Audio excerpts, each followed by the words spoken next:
राजस्थान प्रदेश के सभी ठेका कर्मचारी भाइयों को वंदे मातरम, भारत माता की जय और जय भवानी। प्यारे साथियों, आज 26 जनवरी है, गणतंत्र दिवस है। इस अवसर पर आप सभी भाइयों को बहुत बहुत ढेर सारी हार्दिक शुभकामनाएं। मुझे भी सूचना मिली है कि कईयों जिले में हमारे कार्यकर्ता सभी जिलों में बैठकें कर रहे हैं, ऑनलाइन बैठकें कर रहे हैं, जिन्हें क्या क्या कर रहे हैं। और वो ये कह रहे हैं, कोई कोई तो ऐसे शब्द कह रहा है कि भाई साहब ने तो वहाँ जयपुर में आमरण अनशन किया, उसके बाद में वो शांत हो गए। अरे भाई, शांत नहीं हुआ टेंशन मत लो, नहीं मैं चुप हुआ हूँ। मेरी लड़ाई हमेशा आप लोगों के हित के लिए है, यानी कि आप लोग मतलब मैं भी ठेका कर्मचारी हूँ। काम छोड़ दिया तो क्या हुआ, फील्ड छोड़ दिया तो क्या हुआ, लेकिन दिमाग में एक बात बैठ चुकी है कि ठेका कर्मचारियों को राजस्थान प्रदेश की भूमि पर न्याय मिलेगा तो मिलेगा, और राजस्थान प्रदेश ही नहीं समस्त भारतवर्ष में ठेका कर्मचारियों को न्याय मिलेगा, चाहे इसकी कोई भी कीमत हमें चुकानी पड़े। प्यारे साथियों,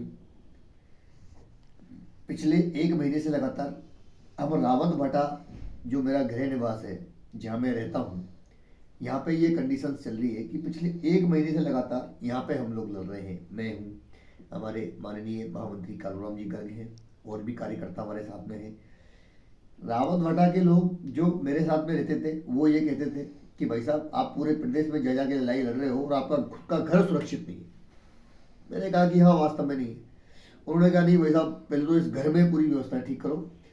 तो हमने यहाँ पे भी लड़ाई लड़ी, किसी ठेकेदार को जेल पहुंचाया, किसी को थाने में पैक कराया, किसी को क्या कराया, जिसने 2 नंबर के काम करने की कोशिश करी। यहाँ पे हर महीने मतलब जो है एक अवैध वसूली के रूप में बहुत बड़ा हिस्सा ठेका कर्मचारियों का, किसी को 10,000 रुपये वेतन मिल रहा है तो उसका 50% हिस्सा ठेकेदार लिया करते थे।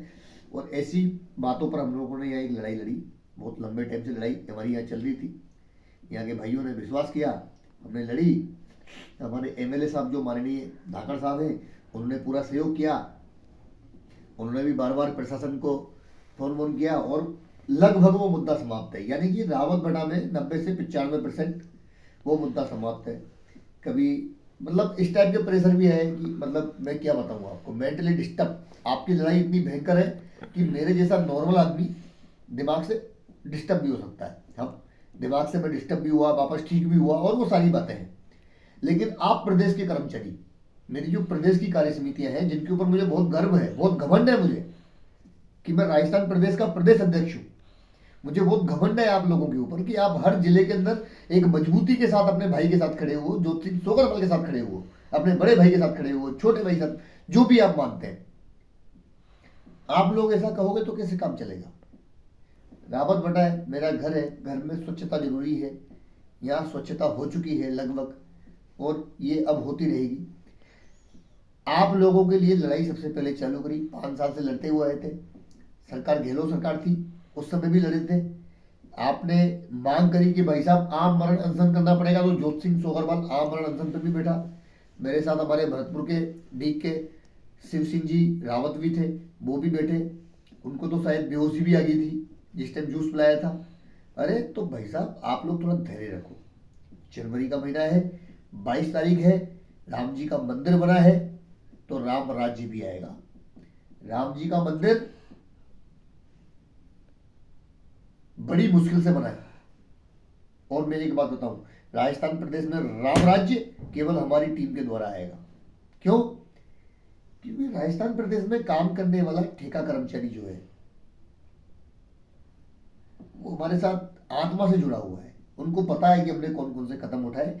लेकिन अब सभी भाइयों से मेरी एक रिक्वेस्ट है कि अब सरकार चेंज है, माननीय हमारे मुख्यमंत्री जी भजनलाल जी इस राजस्थान प्रदेश की मुख्यमंत्री वाली सीट पर विराजमान है, और हमें जानकारी मिली है कि ये जमीन से जुड़े हुए हैं, बहुत सिंपल और साधारण व्यक्ति हैं। आपने जोधपुर में आवाज मारी कि संगठनों का काम है, भारतीय मजदूर संघों का काम है, तो मुख्यमंत्री जी दोबारा लौट के आए कि नहीं आए? ऐसे गहलोत जी नहीं थे।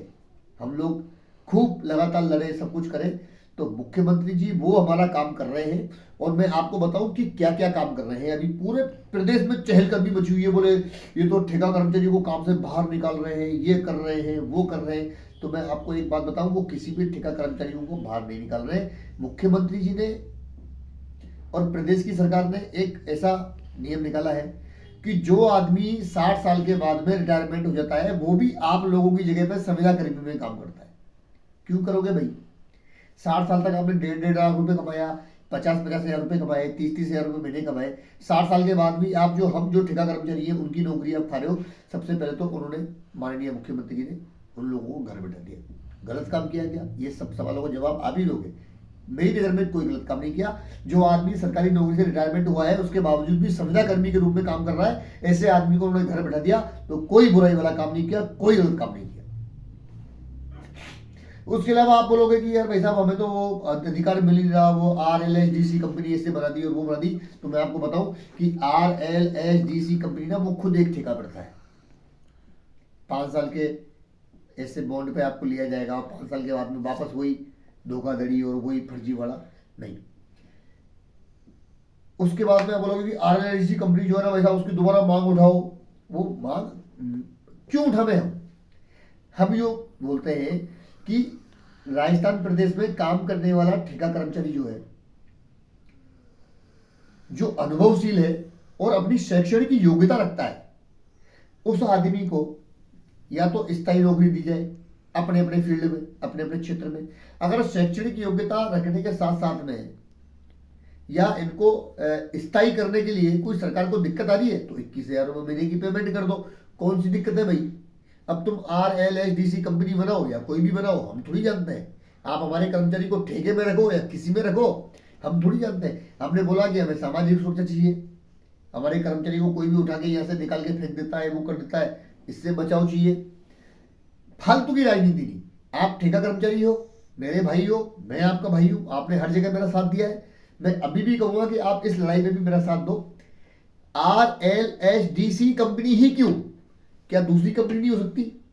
हमें क्या चाहिए?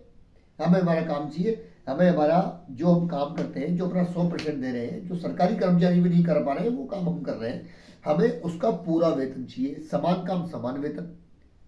तो मेरे सभी भाइयों से, प्रदेश के भाइयों से मेरा हाथ जोड़कर आत्मीय निवेदन है और भाई साहब करबद्ध निवेदन है, ये सरकार पूरी अपने पक्ष में है। माननीय मुख्यमंत्री जी वही काम कर रहे हैं जो हम चाहते थे। मेरा अब आप पूरे प्रदेश के ठेका कर्मचारी भाइयों से निवेदन है, ऐसी कोई भी गलती मत करना। आपकी टांगे खींचने के लिए मनमान समितियां आएंगी, आपकी टांगे खींचने के लिए बेरोजगार संघ वाले आएंगे। हम बेरोजगार लोग नहीं है, हम काम कर रहे हैं। हमें हमारा काम केवल शैक्षणिक और अनुभवशील के हिसाब से चाहिए, उसका वेतन चाहिए। बेरोजगार संघ वाले आएंगे, आपका टांगे खींचने के लिए बड़े कौन कौन से अन्य प्रकार के लोग आएंगे। और जिस समय हम जब लड़ रहे थे 5 साल लगातार गहलोत सरकार से, उस समय ये लोग हमारे साथ नहीं थे। इसलिए आप सभी लोगों को विशेष तौर से यह ध्यान रखना है, अगर आपको अपने बड़े भाई पर विश्वास है, छोटे भाई पर विश्वास है, आपके नेता पर विश्वास है, ज्योति सिंह सोगरवाल पर विश्वास है, कालूराम गर्ग पर विश्वास है, मेरी पूरी कार्य समिति पर विश्वास है, तो इन लोगों से दूर रहो। क्योंकि कुछ लोग तो यूट्यूबर हैं, उनको यूट्यूब से पैसा कमाना है, कुछ लोग सोशल मीडिया के वो हैं। तो आपको पता है अलवर जिले के अंदर एक लड़का था अशोक शर्मा, उसको बेचारे को 15-20 दिन पहले, महीने भर पहले, 1.5 महीने पहले करंट लगा। अपना ही कार्यकर्ता था, उसके ठेकेदार ने 30-35 हज़ार रुपये में उसका पूरा मामला निपटा दिया। और उसका खर्चा कितना आया एम्स के अंदर, उसकी आत्मा से पूछो, पूरा शरीर जला हुआ पड़ा है। ऐसे जैसे कितने केस पड़े हुए। इन सारे केसों का खात्मा तभी होगा जब आप राजस्थान विद्युत ठेका कर्मचारी महासंघ संबंध भारतीय मजदूर संघ के कार्यकर्ता के साथ चलोगे। जय भवानी, भारत माता की जय और वंदे मातरम।